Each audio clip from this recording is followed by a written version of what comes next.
It happened on a rainy Thursday night, the kind of night when the world feels too quiet and the sound of rain hitting the windows becomes the only witness to your thoughts. That's when I saw it. His phone lighting up on the kitchen counter, the name flashing across the screen like a slap to the face. Sophie, my husband's phone. My husband's work emergency. And a heart emoji. My breath froze in my chest, like my body already knew something my mind refused to process. Let me start from the beginning. My name is Emily, and for 10 years, I thought I had built the perfect marriage. Daniel and I met in college. He was charming, confident, the kind of man who could make an entire room laugh with a single line. I used to think he was my soulmate. We bought a little house in the suburbs, started talking about kids, built a life that looked, from the outside, like a picture-perfect love story. But you know how sometimes you look at someone you love and suddenly feel like you're staring at a stranger? That's what began happening to me 6 months ago. It started with the late nights. Work deadlines, he said. I believed him. I wanted to believe him. I'd make him dinner, wait for him until midnight, and tell myself that love means trust. Then there were the phone calls, always stepping outside to answer, always just a client. But then came the cologne that wasn't his, faint traces of perfume on his shirt, like ghosts of someone else's presence. When I asked about it, he laughed it off, kissed me on the forehead, and said, "You're overthinking again, Em." That word, again, it hurt, like I was the problem. Still, I couldn't shake the feeling that something was wrong. So one night, when he fell asleep, I went through his phone. My hands were shaking so badly, I could barely unlock it. And there it was. Sophie.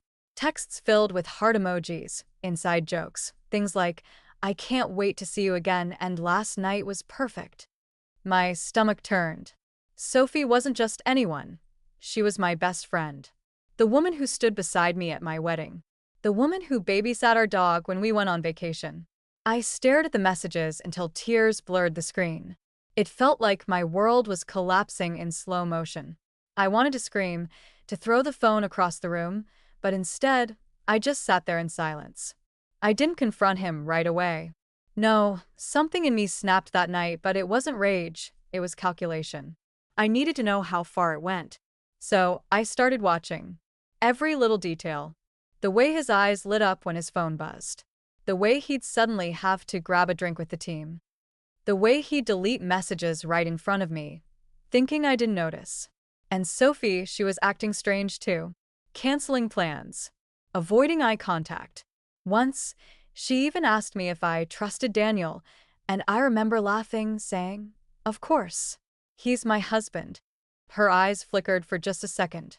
Guilt, maybe? Fear? I decided I'd set a trap. Something simple, something subtle. I told Daniel I was flying to visit my sister for the weekend. He smiled too easily, kissed me goodbye too quickly. As soon as I left the house, I parked 2 blocks away and waited.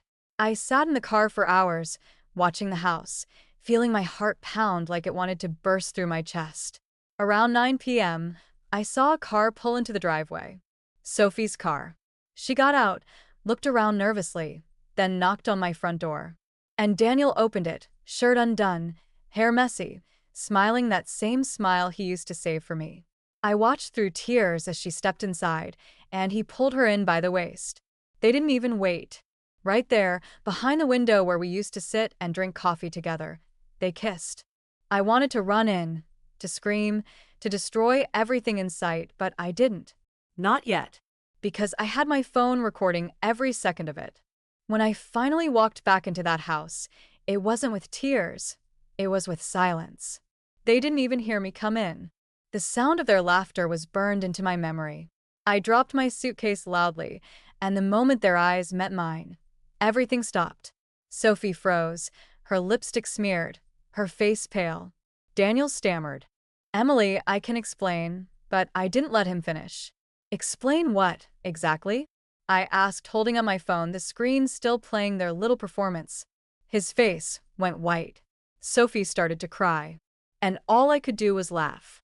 A cold, broken laugh that didn't even sound like me. "You two deserve each other," I said. "Because now, you'll both know what betrayal feels like." But what they didn't know was that I wasn't done yet. Because revenge isn't always about screaming. It's about silence, patience, and the perfect moment to strike. That I didn't sleep that night. Not even for a minute. I sat on the floor of our bedroom, staring at the wall, listening to the faint ticking of the clock like it was mocking me. Every second felt like a lifetime, every breath heavier than the last. I could still smell Sophie's perfume in the air, sweet, floral, sickening. It clung to everything, the couch, the hallway, even my skin. That scent used to remind me of her hugs, her laughter. Now, it made my stomach turn. Daniel tried to talk to me, but I didn't let him. He stood in the doorway for hours, saying my name, begging for a reaction. But there was nothing left to say. The moment he touched her, he ended the story we'd been writing for 10 years. When morning came, I packed a small bag. My hands were steady, calmer than I expected. That's the thing about heartbreak. After it breaks you, it leaves a strange kind of clarity behind. I didn't cry anymore. I didn't scream. I just existed. I drove to a small motel outside town, the kind of place where no one asks questions. I checked in under my maiden name and turned off my phone. For 3 days, I didn't speak to anyone. I just thought about him, about her, About me. and about what comes next. On the 4th day, I went back home. The house was spotless, too spotless. Daniel had cleaned everything, probably trying to erase any trace of what happened. But he couldn't erase what I'd seen. He couldn't erase the memory of Sophie's laugh echoing through my living room. He was sitting on the couch when I walked in, wearing that same guilty expression I'd come to hate. "Emily, please," he said softly. "It was a mistake. It didn't mean anything." I looked at him for a long moment, and then I smiled, a small, cold smile. "Then why did you do it?" He hesitated. "I don't know. It just happened. Things between us have been different lately. I thought you didn't." I cut him off. "Didn't what? Didn't love you enough? Didn't notice that you were pulling away?" My voice rose, trembling with anger. "You had a choice, Daniel. You could have talked to me. Instead, you chose her." He lowered his head, shame written all over his face. "I'm sorry." Sorry? I laughed bitterly. "You're sorry because you got caught, not because you did it." There was nothing left to say after that. I left him sitting there, surrounded by the ruins of what we used to be. But while he thought I was walking away, I was already planning. Because I wasn't done yet. Not even close. See, Daniel and I shared more than a marriage. We shared a business. A small marketing firm we built from the ground up. My name was on every contract, every financial account, every client file. And Sophie? She was one of our biggest clients. Her boutique depended on our firm for online sales, promotions, everything. It was the perfect storm. I started slowly. I met with Sophie under the guise of clearing the air. We sat in a cafe, the kind of place we used to visit together. She looked nervous, her hands trembling as she stirred her coffee. "Emily, I didn't mean to hurt you," she said, her voice soft, trembling. "I just fell in love. I didn't plan for it. Fell in love." I repeated, my tone calm, almost curious. "With my husband?" Tears welled up in her eyes. "I know it sounds horrible, but it just happened. We didn't want to hide it anymore." That's when I leaned back in my chair, smiled slightly, and said, "Then you won't have to hide it. Because soon everyone will know." Her face went pale. "What do you mean?" I didn't answer. I just stood up, left money on the table, and walked out. Over the next week, I moved like a ghost through their lives. Invisible, but everywhere. I started forwarding emails, merging accounts, slowly dismantling everything Daniel and I had built together. I sent a few anonymous tips to Sophie's business competitors. Within days, her boutique was hit with online scandals, bad reviews, customer complaints, canceled orders. Her brand's reputation crumbled like sand through her fingers. Daniel noticed the chaos at work, of course. He thought it was coincidence. He thought the universe was punishing him. Little did he know it was me. Then came the night of the company's annual gala, the one Sophie had helped organize, the one Daniel had been bragging about for months. Everyone important would be there, clients, investors, partners. The perfect audience. I arrived in a long black dress, simple but striking. Heads turned when I walked in. I hadn't spoken to Daniel in weeks, but I knew he'd be there. And when our eyes met across the room, the look on his face was priceless: shock, guilt, and a flicker of fear. Sophie stood beside him, her arm hooked through his, pretending like they weren't the talk of the entire company. I waited until halfway through the evening, when Daniel got up to give his speech. He talked about trust, partnership, and the importance of loyalty. The irony was almost too much. I stood near the back of the room, my hand resting on my phone, and with one press of a button, the projector behind him flickered to life. At first, people thought it was part of the presentation. Then they realized what they were seeing: footage of Daniel and Sophie in our living room, kissing, laughing. My recording. The room went silent. You could hear a pin drop. Sophie gasped, her face turning crimson, while Daniel froze mid-sentence. I didn't stay to watch the rest. I turned, walked out, and never looked back. The next morning, everything exploded. Daniel's phone didn't stop ringing. Sophie's business partners dropped her. Our company's board demanded an emergency meeting. By noon, both of them had resigned. By the end of the week, I had full control of the firm. But here's the twist. A few days later, I received a letter. No return address. Inside, there was a photograph, me, sitting in that cafe with Sophie, talking. On the back, in Daniel's handwriting, were 3 words: "Your move, Emily." I stared at that photo for a long time, realizing what it meant. He'd known. Somehow, he'd known what I was doing. And if he had proof, if he had more photos, he could destroy me just as easily as I destroyed him. The game wasn't over. It had just changed that I didn't see Daniel for weeks after the gala. He vanished, no calls, no messages, no sign of him anywhere. His side of the closet was empty, his toothbrush gone, the faint smell of his cologne fading from the sheets. It was like he'd been erased from the house, leaving only ghosts behind. But I couldn't shake the image of that photograph, the one he sent me, the message scribbled in his familiar handwriting: "Your move, Emily." It wasn't a threat. It was a challenge. At first, I tried to ignore it. I told myself it didn't matter, that I'd already won. I had the company, my freedom, my revenge. But at night, when the house got quiet and the shadows seemed to move, I'd catch myself thinking about him. Not the Daniel I'd married, the one who'd betrayed me, but the one I used to love. The man who could make me laugh until I cried. And somewhere deep down, I hated that a part of me still missed him. A month passed before I heard his voice again.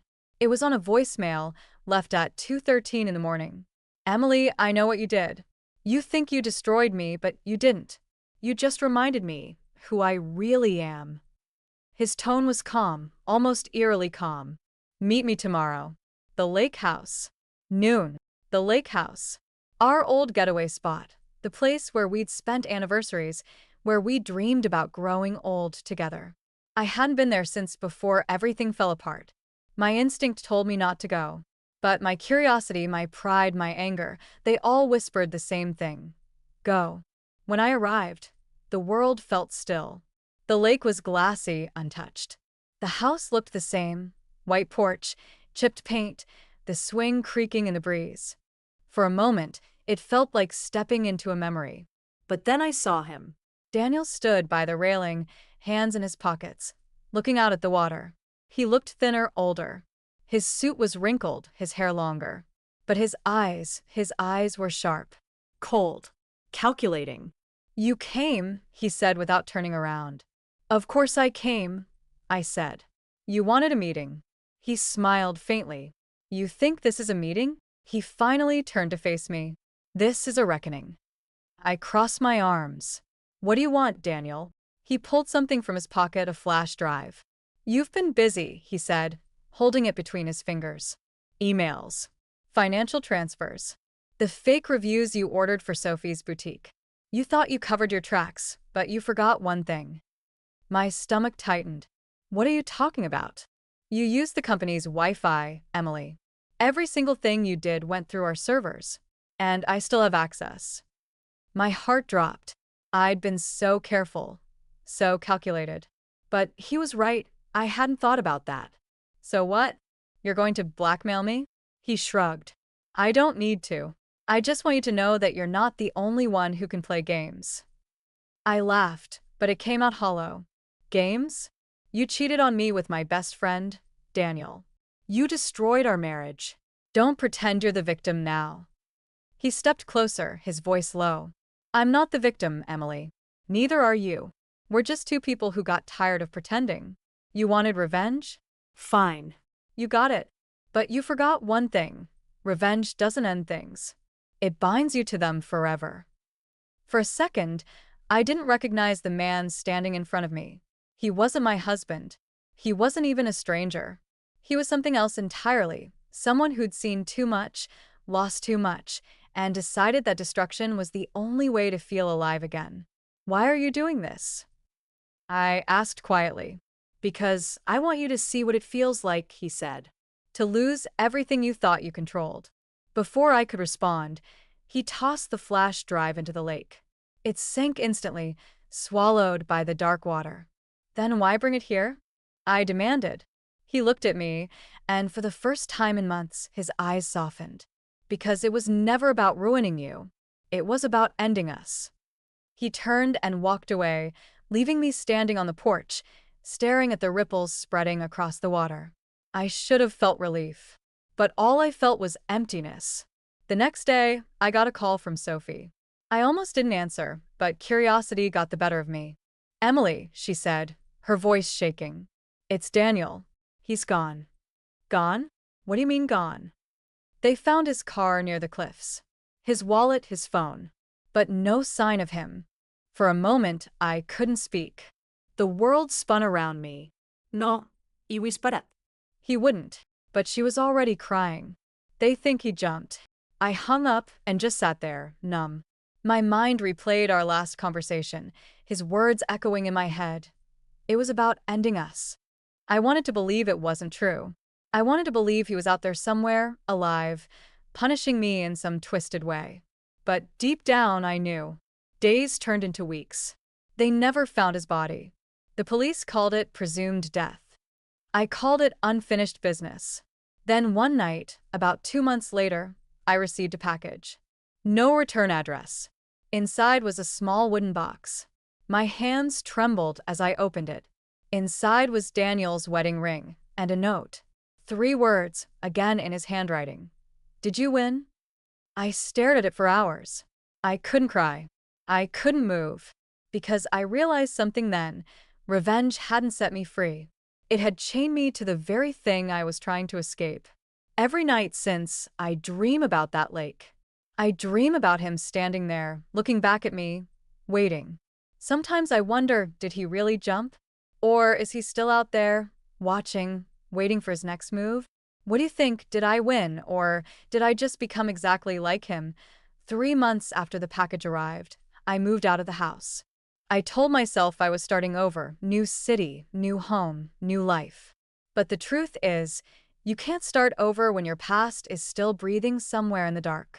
I rented a small apartment downtown, overlooking a street that never slept. I thought the noise, the lights, the chaos would drown out the silence that followed me everywhere. It didn't. I'd wake up in the middle of the night, convinced I heard footsteps outside my door, a creak in the hallway, the faint echo of his voice saying my name. Every time, there was nothing, just the hum of the city and my racing heartbeat. I tried therapy.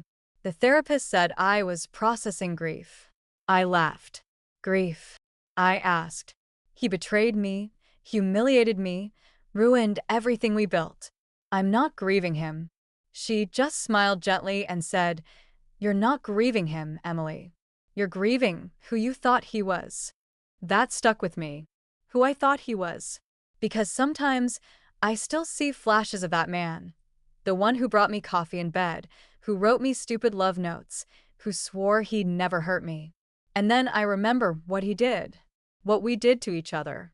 I spent months trying to rebuild my company's reputation after the scandal. It worked, at least on the surface. New clients, new deals, new smiles that didn't quite reach my eyes. But people whispered. They always do. About the meltdown, the affair, the mysterious disappearance. They said I must have known more than I let on.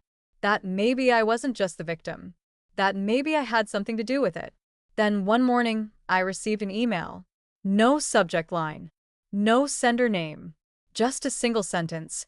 You shouldn't have opened that box. My hands froze on the keyboard. I stared at the screen, trying to breathe. It had been months since the package, months since Daniel's supposed death. I'd told no one about it, not even my therapist. My first thought was, someone's playing a cruel joke. My second thought was Daniel. That night, I pulled out the wooden box again. I hadn't touched it since that day. I placed it on the kitchen table, the ring glinting under the dim light.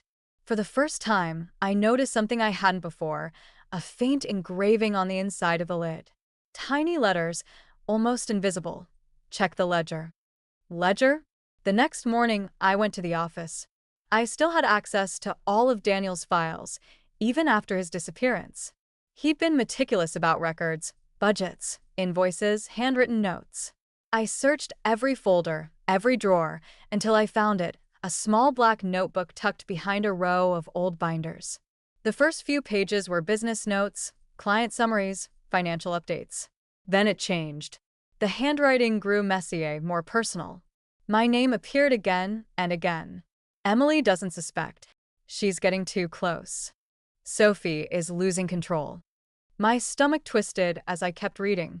The later entries didn't sound like Daniel. They were paranoid, almost frantic. They're watching me. She thinks she's the only one who can play the game. I need to disappear before she does. Disappear before she does. I slammed the book shut, my heart pounding. What did that mean? Who was they? Was he planning this? All of it? The affair, the downfall, even his own disappearance? It sounded insane, but Daniel had always been 3 steps ahead of everyone. What if I hadn't destroyed him? What if he'd orchestrated everything to destroy me? That night, I couldn't sleep. I poured myself a glass of wine and stared out the window, trying to make sense of it all. That's when I saw it. Across the street, parked under a flickering streetlight, a black car. The same one I'd seen 3 nights in a row. I tried to convince myself it was a coincidence. But then the driver's window rolled down slightly, and I caught the faint glow of a cigarette. Someone was watching me. I closed the curtains, my hands trembling. I didn't call the police. What would I even say? Hi, my dead husband might be stalking me. They'd think I'd lost my mind. Maybe I had. Over the next week, strange things started happening. My apartment door was left slightly open when I came home. My photos, the ones of Daniel and me, had been rearranged on the shelf. My email password stopped working. My therapist canceled our session, saying she'd received concerning information about me. Then, one night, my phone buzzed. A text. No name. Just, meet me where it ended. The lake house. I should have ignored it. I should have blocked the number, called the cops, done anything but what I did. But I drove there. It was raining again, just like that night. The air smelled of pine and something metallic. I parked at the edge of the property, headlights off, heart in my throat. The house was dark, but the porch light flickered. On, off, on again. I stepped inside, the floorboards groaning beneath my feet. The air was cold, stale, heavy with the scent of rot and dust. Everything was exactly as I'd left it, except for one thing.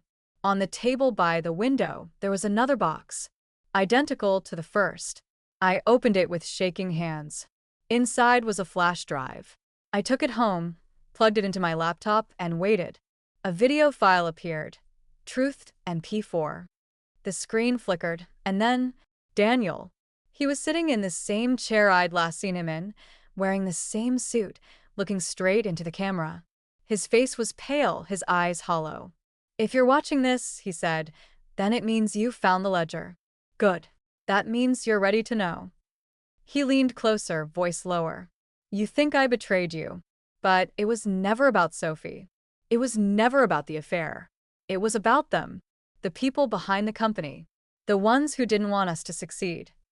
He smiled faintly. They came for me first. They'll come for you next. The video glitched, the screen filling with static. Then one final frame froze, his face twisted in fear, his mouth open like he was about to say something else. But the sound cut off. I sat there, staring at the screen, my pulse pounding in my ears.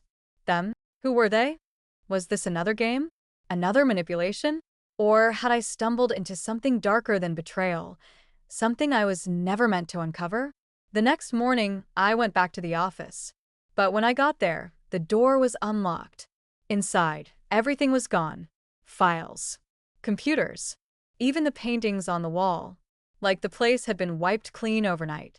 On the floor, near my desk, was a single envelope. Inside, a note, typed, not handwritten. You were never supposed to see the truth. Now, I can't shake the feeling that every step I take is being watched. Every email, every phone call, every shadow in the corner of my eye, it all feels like part of something bigger. Something that started long before the affair. Maybe Daniel isn't dead. Maybe he never was. Maybe he's still out there, somewhere, waiting for me to uncover the truth, or to silence me before I do. And sometimes, late at night, when the rain hits the window just right, I swear I hear his voice whisper my name. What would you do if the person who betrayed you might also be the only one who can save you? The night it ended, the rain fell harder than I'd ever seen. Sheets of water blurred the city lights, turning everything into a smear of color and shadow. I'd packed a single suitcase, left my phone on the counter, and told myself I was done running. But I didn't really believe it. Every creak, every flash of headlights outside, made my pulse spike. I knew it was only a matter of time before someone found me, whether it was Daniel or whoever they were. I drove without a destination, just the rhythm of the wipers and my own breath to keep me company. For a moment, I thought I saw him again, in the rearview mirror, a black car trailing me a few lengths back. I sped up. It sped up. My hands gripped the wheel until my knuckles went white. Then the car behind me turned off down a side road, and I was alone again. Or so I thought. At dawn, I stopped at a gas station off the highway. The clerk barely looked up as I paid for coffee, his eyes glued to a small TV behind the counter.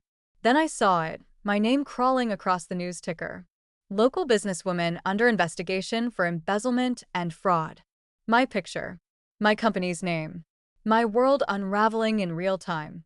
The report said anonymous documents had been delivered to the authorities, proof of financial manipulation, false accounts, falsified transfers. The ledger. The flash drive. He'd set me up from the very start. I drove straight to the lake house. It was the only place that ever felt like both a beginning and an end. The water was still, gray, almost metallic under the storm clouds. The house looked empty, but as I stepped inside, I noticed the faint smell of his cologne. Fresh. Recent. Daniel? My voice cracked as it left my throat. No answer, but something moved upstairs. Footsteps. Slow, deliberate. I grabbed the nearest thing I could, a rusted fireplace poker, and followed the sound. My heart thudded so hard it hurt. The bedroom door was half open. Inside, a figure stood by the window, back turned, staring out at the lake. He turned. Daniel. But not the Daniel I remembered. He looked thinner, pale, with dark circles under his eyes and a faint scar along his jaw. Alive. Real. Smiling. Hello, Emily. I froze. You're supposed to be dead. He laughed softly. So are you. What the hell are you talking about? He walked toward me, slow, measured steps. Everything that's happening now, the investigation, the leaks, the missing money, it's not me. It's them. The people I told you about. The ones who owned everything we thought we built. I tried to warn you. I shook my head. You're lying. You planned this. You wanted to destroy me. He stopped a few feet away. His expression softened, almost sad. I wanted to save you. I didn't believe him. I couldn't. Save me? From what? He took something from his jacket, a small flash drive, identical to the first one. From the truth. He held it out to me, his hand trembling. This has everything. Names. Transactions. What they did to us. What they made me do. I didn't move. And why should I trust you? He looked at me for a long moment, then whispered, "Because you're next." Lightning flashed outside, flooding the room with white light, and in that instant, I saw movement behind him. A shadow. Then a gunshot. The sound shattered the air. Daniel staggered, eyes wide, a dark stain spreading across his shirt. He fell before I even screamed. I spun around, but there was no one there. No shooter. Just the echo of the shot and the smell of gunpowder. I dropped to my knees beside him.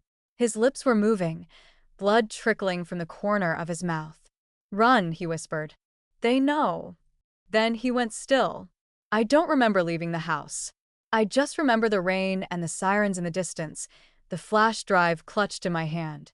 I drove until the tank was empty, parked by the side of an empty road, and sat there watching the sun rise over the misty fields. I plugged the flash drive into my laptop.